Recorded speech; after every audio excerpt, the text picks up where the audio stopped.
right now, what we're doing here is for a very select group. And if you're in this group and you're listening to this now, you better be taking notes, man, because you don't want to be like one of those cattle out there in the field with the metal tag on your ear, because you ain't going nowhere here. You're going nowhere. And with that, I'm gonna turn it over to Phil, because he's gonna give you some like how it aligns with how computers work, with how binary codes work, with how it works just like a machine. Go ahead, Phil. Well, Happy New Year, everybody. These are my Philo thoughts. And if you know what the meaning of Philo is, that's Phil with an O on the end. Anyway, here are my thoughts. We're going back to my big toe to start with, a little bit, and then some other things. But to go back to the quantum, here's an update on the quantum universe. And it's interesting how things get fed to us by the framework that operates this simulation. I was sitting here yesterday just kind of kicking around these different thoughts, and what I'd put on paper is my notes. And Mrs. Phil brings up a short video. And it's a video of a human egg surrounded by sperm cells, given under a microscope. And at the moment the egg was fertilized, one of those sperm cells got into that egg, there was a photon released. And that energy made it to the camera. And when you go back to the last one that we talked about photonic emission from humans. A photon in a wave capacity, as opposed to a mass capacity, an energy capacity, a photon in an energy capacity is full of potential. And at the same time, it is quantumly entangled with everything else in the universe, because all of this energy is quantumly entangled. So that just kind of confirms some of the things that I've been thinking and talking about. The framework of the simulated system. We all look at a tree, for the most part, and agree that it is a solid piece of wood. It puts rings on as it grows over the year.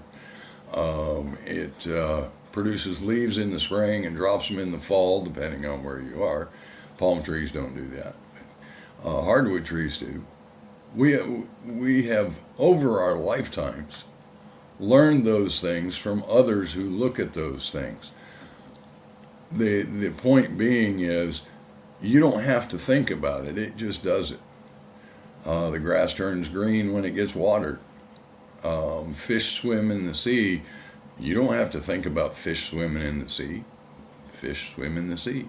They swim. They're born to swim. All of these things that are the solid portion that we see and classically have seen as classical physics, all of those things are maintained by a low-level operating system.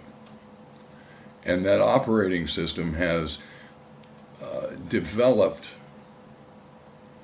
over time through evolution. Is this something that will keep me and my consciousness, the I am that is running that operating system, among other things.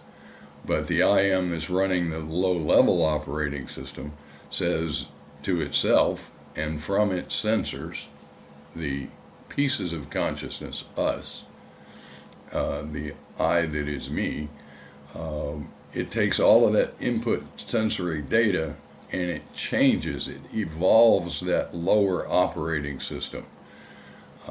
And that can be instantaneous or over time. When it's instantaneous, we see it. We see it pretty quickly, and then we go, oh my gosh, what happened to the Mandela effect? That was another thing of the Mandela effect. I read and I was told, and now I'm reading and being told something totally different.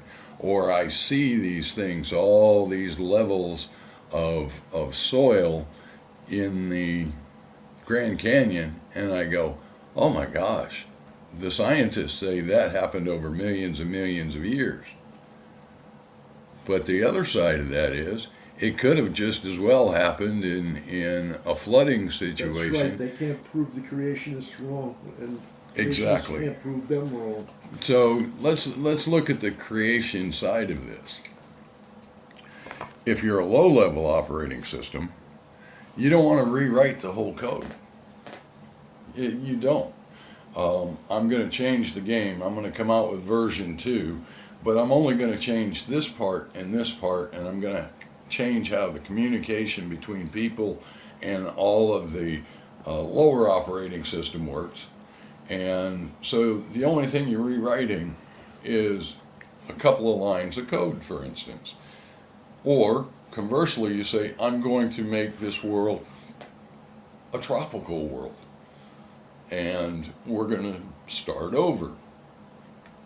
Well, as part of the game, and all the consciousnesses in the game, they come to an end in the game, and then they go back to wherever their mama's basement is, or their office is, or whatever, in the other game, the next higher level game, and they go, I really like that game, let me play it again, but let me play version 2. And now in version 2, you've got all of the things from version 1 having been covered over immediately by new programming, but that new programming just puts a veneer over it. We changed this tropical paradise called Egypt in today's symbology and language.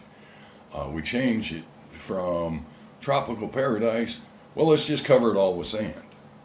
Or go back to Tepe, let's just cover it all with dirt. And we write it out of history for that version of the game.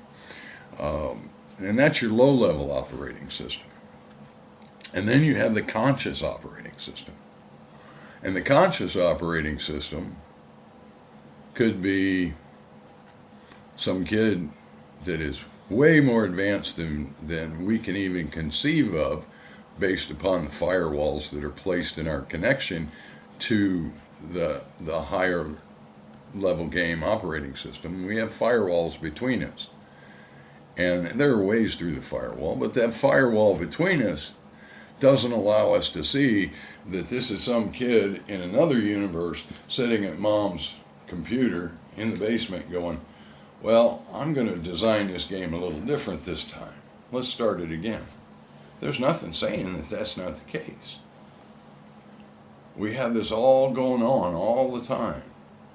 And the philosophy of this is something that is held in an intermediate operating system between whatever the creator consciousness.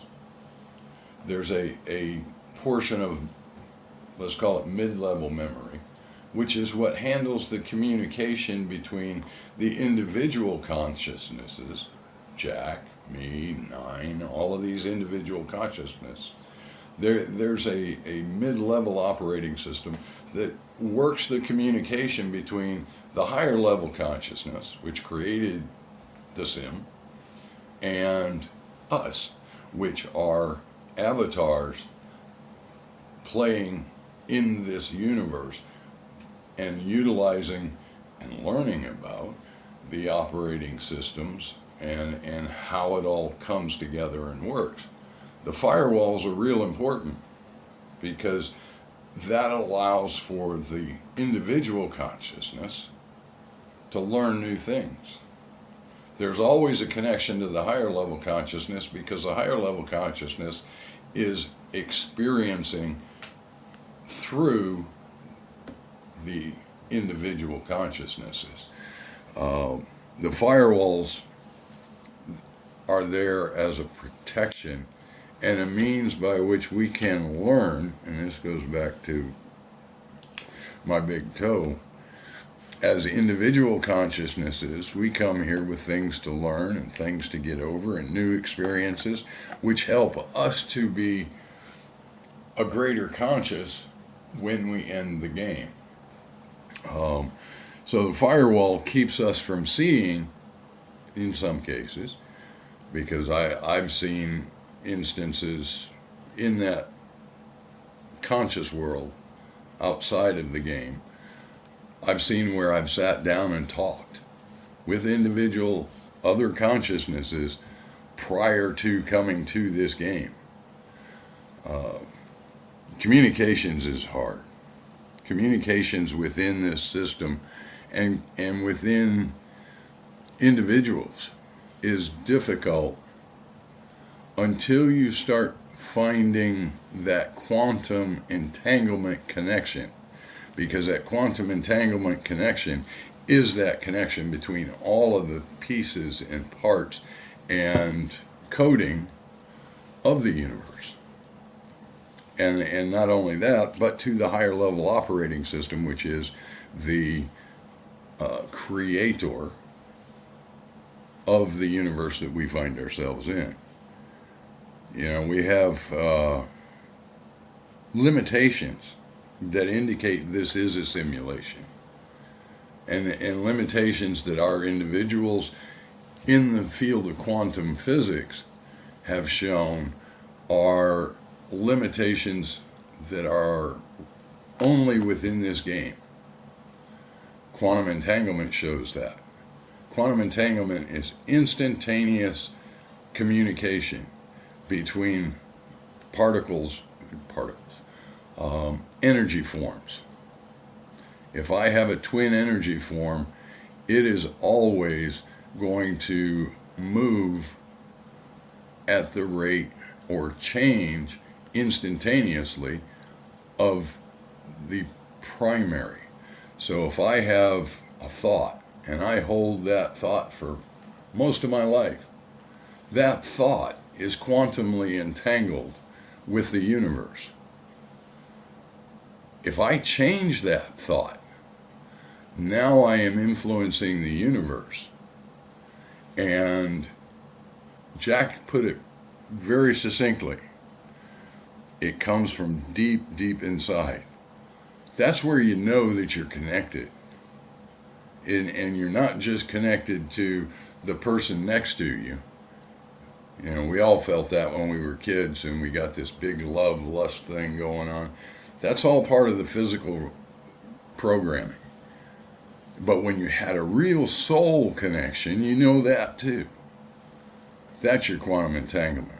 That's when you know that you're in communication with the higher level creation and operating system. There's a whole file structure hierarchy at work here, very much like computers.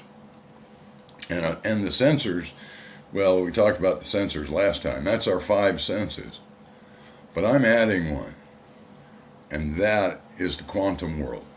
When you begin sensing that you are part of everything, that you are connected out of space and time, now you have your own conscious connection, your own ability to create when you are quantumly entangled with the universe, outside and inside of this simulation.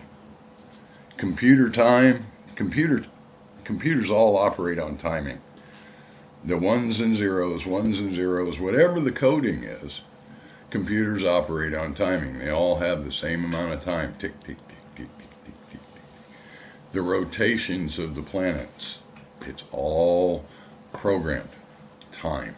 It's programmed. And when you look at that, there's a limitation that you can't go past in the physical manifestation of a universe. And that's the speed of light. Well, the speed of light is the speed of a photon or other particles. And when you look at that conversely as energy, And we know through quantum entanglement that that energy is not limited by the speed of light. Breaks Einstein's speed limit. Exactly. As a matter of fact, through quantum entanglement, I hear they've transported information actually before it was even. Yes. So it's actually going back in time. Yes, and that was shown by some experiments recently. Recent experiments, right? That's what I'm talking about. Right, and so that's another plug in the column of this being a simulated universe, where we're trying to do the same thing that in our memory and what we're taught is something that's 5,000 years old, 14,000 years old, 20,000 years old, or 1,000 years old. And what that is figuring out how the game works. And not how the game works physically, because we know gravity works. We know things grow and die in this physical universe, and that they evolve in this physical universe. But outside of the physical universe, it's a totally different story. What happens to the consciousness? Where does the consciousness come? That's a question that's been asked as long as there have been avatars playing this game. And in today's terms, it is very much a matter of, for the younger people, using that computer analogy, because the wording is there. If you go back and read something that the computer still the computer low-level operating system still has in store, like Roman or Greek stone carvings and so on and so forth, those creations and the wording in those creations, if they were reinterpreted, you will find that the seekers have been there seeking all along. And then I read something this last week, and it was called the Goldilocks paradox. And that's why they call these planets that the astronomers are looking for around distant stars, they call it the Goldilocks zone. For the game to produce what we are producing here today, what the game is producing here today, the probabilities of all of the things coming together, all of the energies that we can measure coming together is astronomically high. It couldn't happen randomly, is the whole point. This has to be a program, because you have to have, for life as we know it in the human world, we have to have a certain amount of oxygen, we have to have a certain amount of light, heat, for water to exist, all of these different energies to come together. And for that to come together to produce life as we know it, the probabilities are astronomically high. Well, until you look at a consciousness who has an imagination and says, well, I can create that, and I can create that, and let me see, let me feel how this looks. Those kinds of things. And it may be a set and forget game too. And the creator of the game has moved on to another game. Mm-hmm. And our job as a consciousness is to get to that level of being able to create ourselves. Interesting thoughts. Yeah.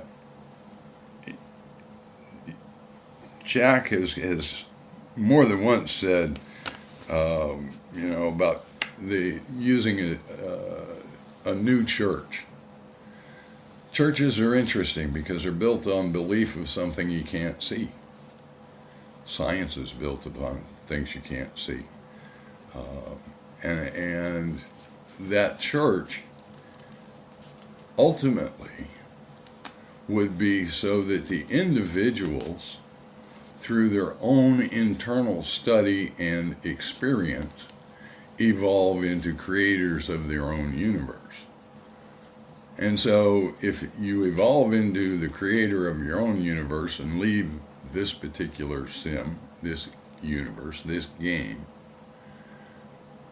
wouldn't it then be following logically that the creator of this sim has moved on to create bigger and better things? Thoughts to ponder. But being aware of your awareness is the starting point. I am something more than my body. I am thinking. I am imagination. I have the feelings of connection. All of those things. I am. You're God. That's what it comes down to. I am. And I thought that this morning. Right. I sat here and I said, I was going through this train of thought in my mind, and just those two words came up. I am. Once you have that awareness that I am, and that I am is beyond space and time and the three dimensions of this simulation, now you become the explorer. You become the consciousness that is evolving to become more than the explorer, to take all of those experiences explored and become a creator. Who's the creator? Well, there have been a lot of names assigned to the creator of this sim. God, the devil, could be, the analogy before, a kid in somebody's basement created this whole simulation. I got can I interrupt for a second? You know, I get this guy on YouTube, Mr. Hillbilly. Now, this guy, he creates these fantastic terrariums in 200, 300 gallon tanks with these microcosmic environments. And he's so elaborate, he exactly duplicates all the... Those animals don't even know. They're in a fish tank, man. And then you destroy it and make another one, you know. It's like, this guy is God. You know, he's playing God. Go look at that if you want to go look at some YouTube. Mr. Hillbilly. He's a creator, and he's learning to create. That's how this works, man. Exactly. As seekers, which I think is a good term for those who are growing in their own consciousness, whether they be New Age seekers or Plato. Because you go back and read Plato and you get the same sort of thing. He was seeking the answers to where our consciousness come from and how to use the consciousness universally and use the universal operating system. And Jack brought up, some common experiences among seekers. He talked about his haunting and how prayer worked for him, and how as he's gotten more capable with communicating with the higher level operating system, things manifest. There's a couple of points I'll make about that in a minute, but there's some common things that experiences among seekers. What we call hauntings. Those are pretty common. Ghosts, apparitions, those kinds of things. Manipulation of the three-dimensional environment in space and time. Poltergeists. People who can do telekinesis. They can bend things, move things, so on. Those are certainly manipulations by the creation itself, whether it be the I am creation or the overall operating system. But it's done in communication for some reason. Cryptids. Well, aliens are cryptids. Bigfoot's cryptid. We might go hunting Bigfoot. Debbie said something about that this morning. Yeah, we could do that, man. I'll go. Yep, I just built something. I mean, this is Bigfoot. East Tennessee. This is the heart of Bigfoot, werewolves, and These woods around here are haunted, man, and everybody knows it. Everybody in the world now that they do it on YouTube. Well, yeah, and now they have the Bigfoot Festival in Crossville. They have the Bigfoot Festival in Sevierville, and I'm sure there's some in the Carolinas where all of these Bigfoot folks come together to share their experiences and what they've found in tracking and so on and so forth. And one day that might change, because the other thing that seekers tend to experience is manipulation of memory and time. Now, time is manipulation on the low-level operating system scale, because we wouldn't have this game if there were no time. Go back to the clocking that we talked about, the speed of light being, and the inverse of the speed of light being Planck's constant, and so on and so forth. But when you look at memories, we can change our memories by bringing that memory up out of our filing system and changing it, and change that memory, and changing that memory changes the effect. Jack brought up the Scientologists and their auditing and getting rid of engrams, which are things that are stuck in there in a file cabinet. And that file cabinet drawer gets opened up, and the first thing that pops up is a scary lion going roar, just like on Rocky and Bullwinkle. And so you react to that lion head popping out of that drawer because of the association with whatever you just experienced. Well, neurolinguistic programming, something that Tony Robbins years ago was touting and is still all over the internet, or auditing by the Scientologists, or going to see your shrink who takes you back in time and makes you relive that memory over and over and over again, same thing Scientologists do. It changes your viewpoint of that memory, because memory is not infallible. The only memory that's going to be infallible is that hard memory that is the intermediary between the creator's system and us here. There's a firewall there, because we're here to learn how to drop those things that are not beneficial to our individual evolution as a consciousness. So manipulation of time is pretty easy. If you've ever experienced deja vu, that's a manipulation of time and memory. Experience the Mandela effect, that's a manipulation of our conscious operating system memory files and that of the low-level operating system. That's why the Grand Canyon could have been made in a day. I'm just going to reprogram this. Let's see. Let's go back in time and say there was a great flood, and this plain was washed by the great flood. And this big gulch and gully was washed out by a great flood. We'll see what the consciousnesses of the future think about this. Great way to throw something in a game.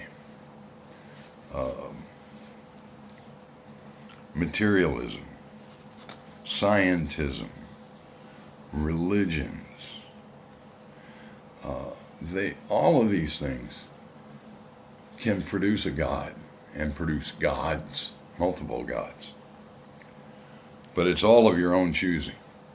What you believe is God and what God can do is all of your own choosing. There's a difference between those isms and ists and the actual spirituality of consciousness.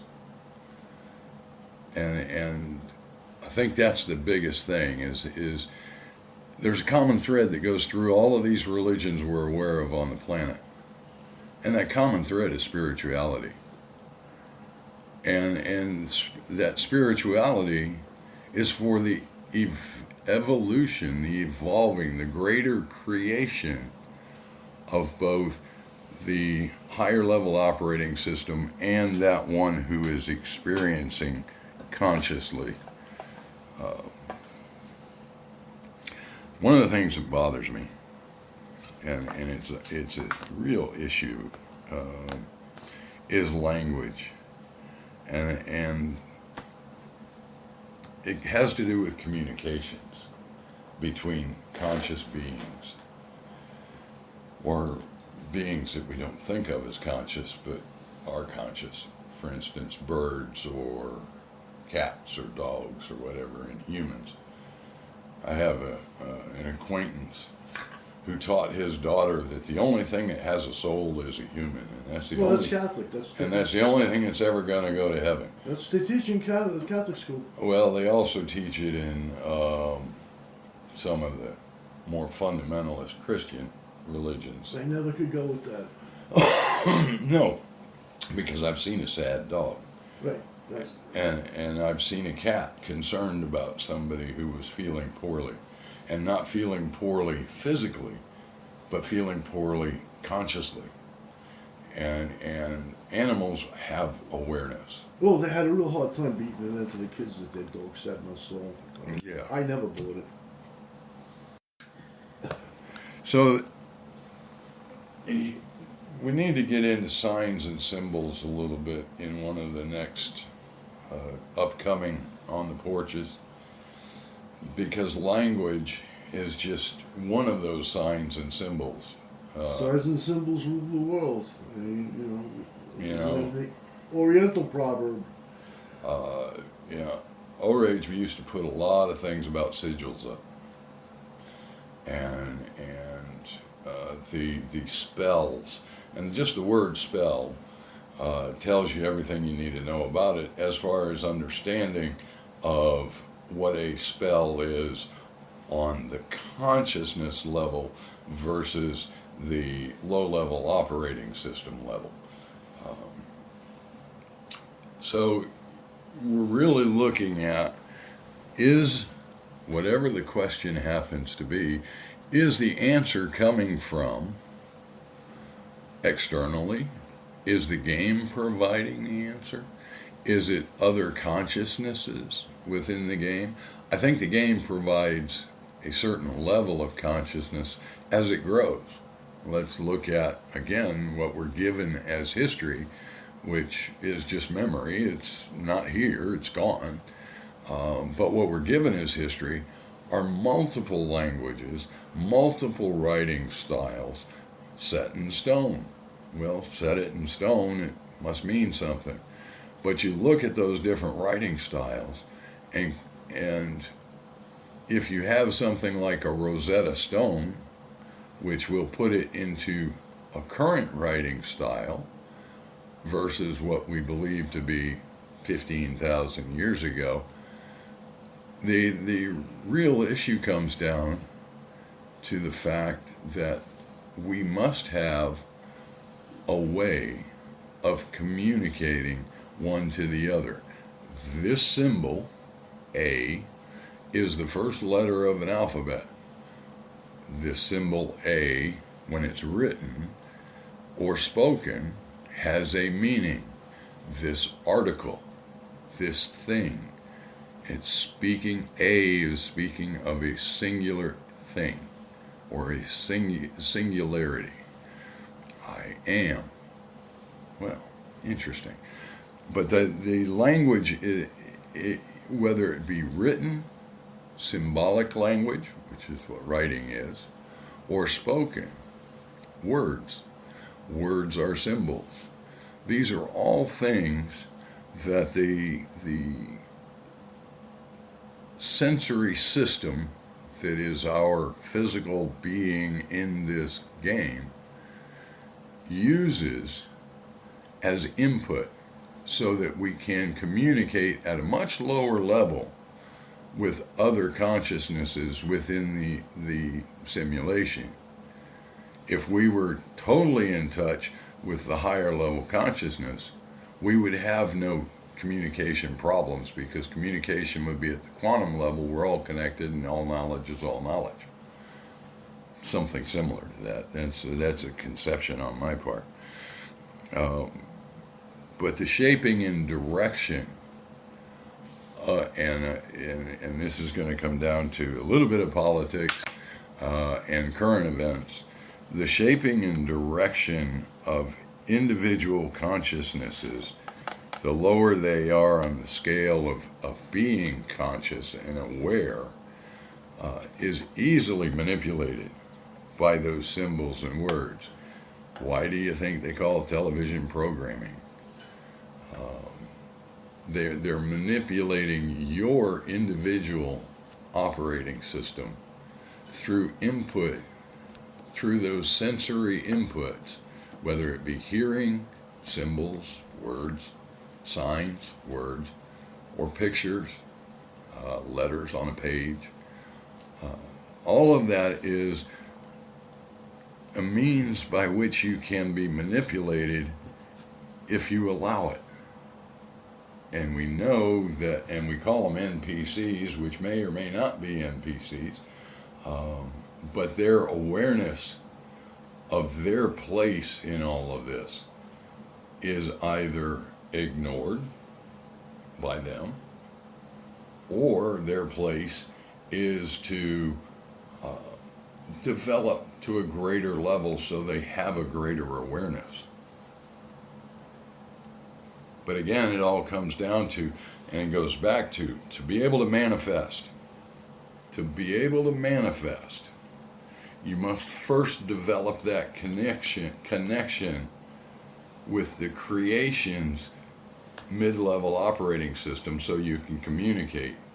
And then the mid-level operating system has to get enough input to shift energy resources to produce something new. That frieze in Cologne, the pyramid, all of these different things. And you see the Muslims being told, go pray for XYZ. And they all bend their knee until the next time they see their imam. They all bend a knee and pray 5 times a day for what the imam wanted to create. And all of those consciousnesses entering into a exchange of energy with a mid-level operating system that creates and moves things within the reality, get the attention of the creator, and the creator goes, enter. And the mid-level operating system goes to the lower level operating system and says, okay, rewrite this piece of code. We're going to add a freeze to this. Or we're going to bury this for somebody else in the game later to find it.